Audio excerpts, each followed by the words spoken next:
Hello guys, welcome to my this video, and in this video just I will keep continue my Angular shopping cart. So guys, in the previous tutorial I had shown you how I can increase quantity in our cart details page. So you can see here I can increase the quantity but up to 5, and the same way I can decrease the quantity but up to 1. And guys, in this tutorial just I will show you how can make subtotal dynamically, and the total is dynamically means guys, suppose here is the price is 400 and quantity is 1, so price into quantity, that is subtotal. So 400 into 1, that is 400, that's okay. But when I will increase the quantity, so the subtotal should be 800, because 400 price into quantity 800, so 400 into 2, that is 800. So here subtotal should be 800, and the same way all the subtotals addition will be our total. So here both are static, so I have to make it dynamically. So if I show here, so you can see that is subtotal 400, and here you can see the total 400. Both are static, but I have to make it dynamically. So guys, first of all I will show you how you can make dynamically subtotal. Like, so here I have to be do one thing, that is price into quantity, that should be the subtotal. So instead of 400, now it's a static, so just here I have to be bind price into quantity. So here you can see that is quantity. So I will copy this one into price means here the object property name is amount, so I will copy this amount, because in this amount here I bind this one, so this coming this, and this quantity is coming it's. So if I multiply both, so it will be the subtotal, and here I will use a pipe, that is number. Okay, so now save,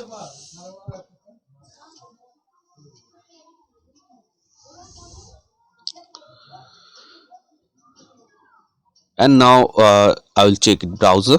So here you can see now it's coming dynamically. You can see 400 into 2, it's a 800, 800 into 1, it's a 800. So if I increase, so you can see it's the total is also increasing. 400 into 3, that is 1200. Here you can see, so in the same way if I decrease, so you can see it's the total subtotal is decreasing. So in the same way just I have to make it total is dynamically. So for that, for the total, just I have to go to ts file, and here I have to be write a method. So method name I will write load cart, but method name you can write as per your choice.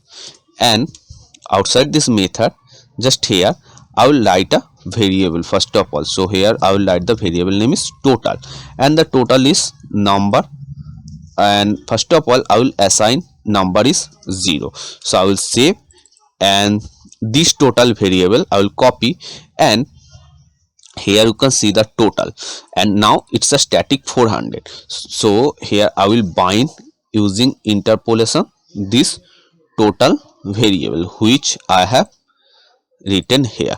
So if I bind this total variable here, and you can see I assign the value is 0, so here it will be comes a 0. You can see, because here I assign this variable first time is 0, and you can see I bind this variable here. And now for this total, I mean to count all the subtotal, we have to be use a reduce function. So guys, if you don't know what is reduce function, so you have to be watch my separate tutorial. I have made a separate Angular, and in Angular, if you go to Angular tutorial playlist, so here there you will get array reduce method. Otherwise you can watch my JavaScript tutorial, there also I had shown you array reduce method.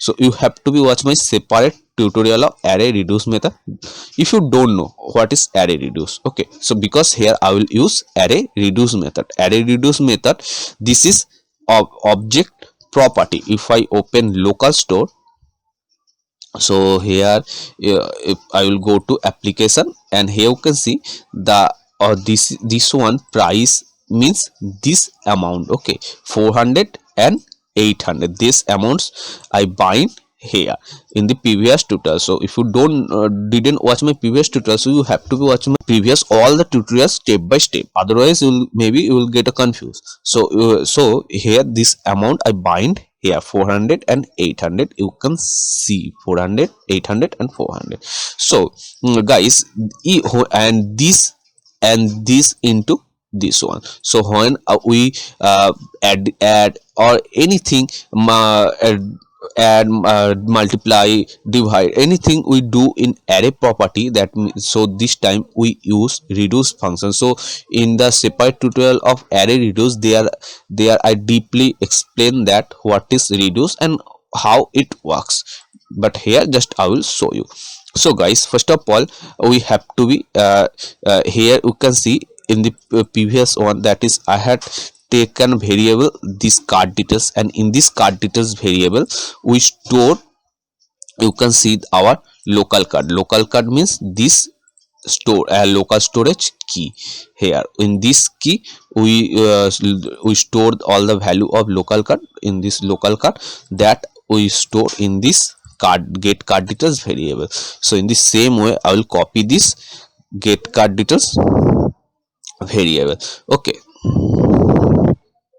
so first of all, here I will write if local storage dot get item,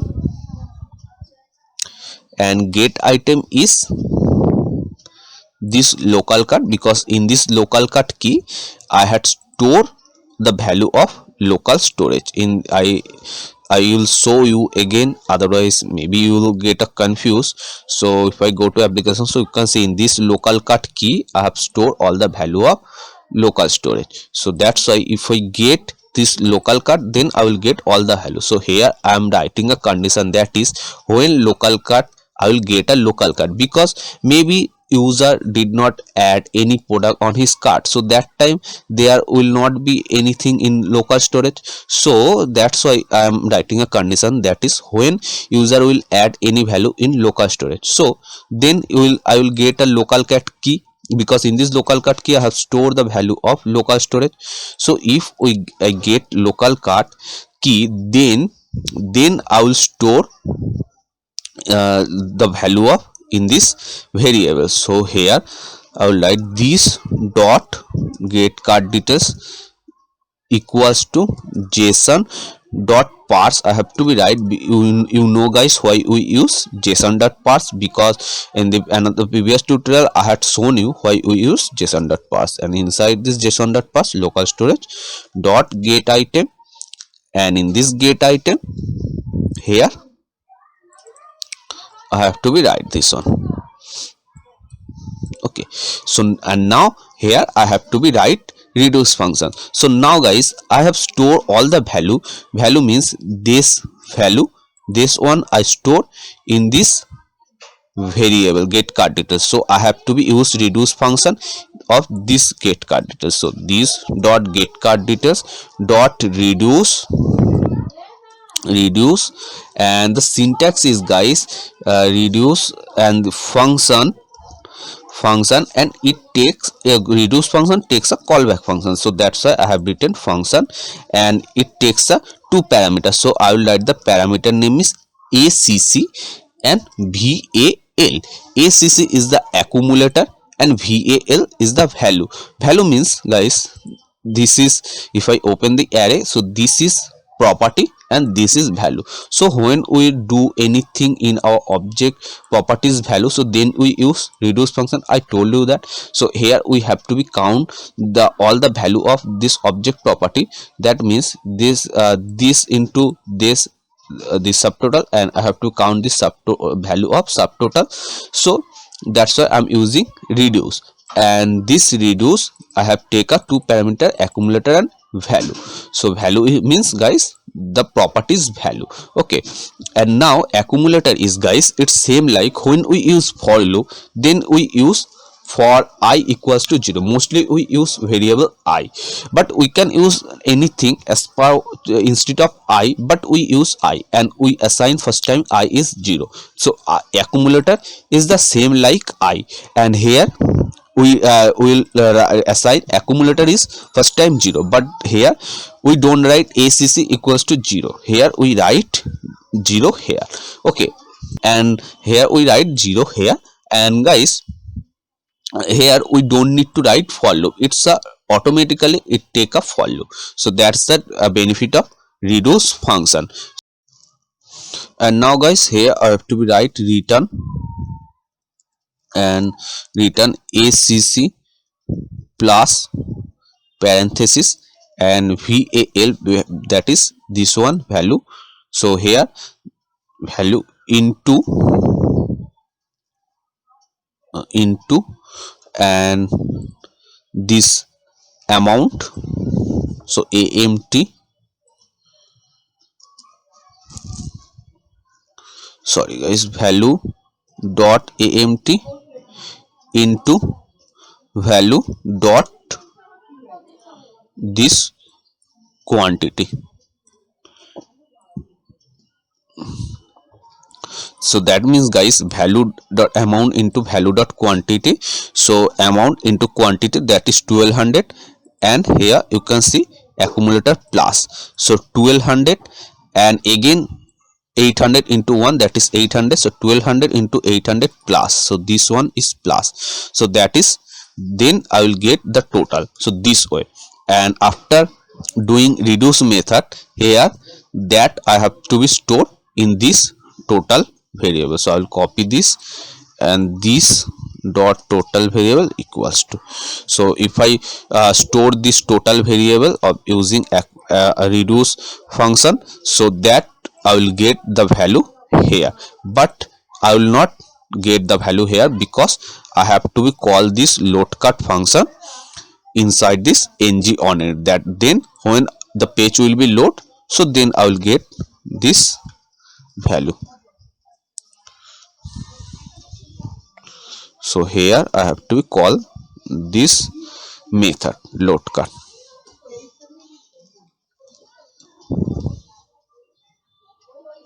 So that means if I call this method inside this engine, so when the page will be load, so the I will get the total. So you can see, so I will close this one.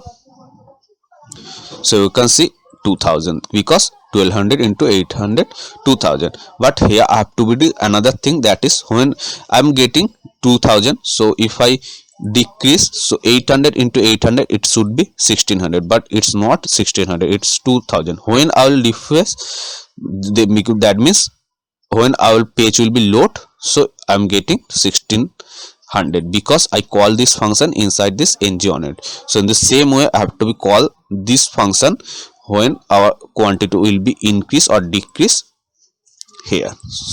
This is the increase quantity method, here I will call, and this is decrease quantity method. So here I have to be call also this function.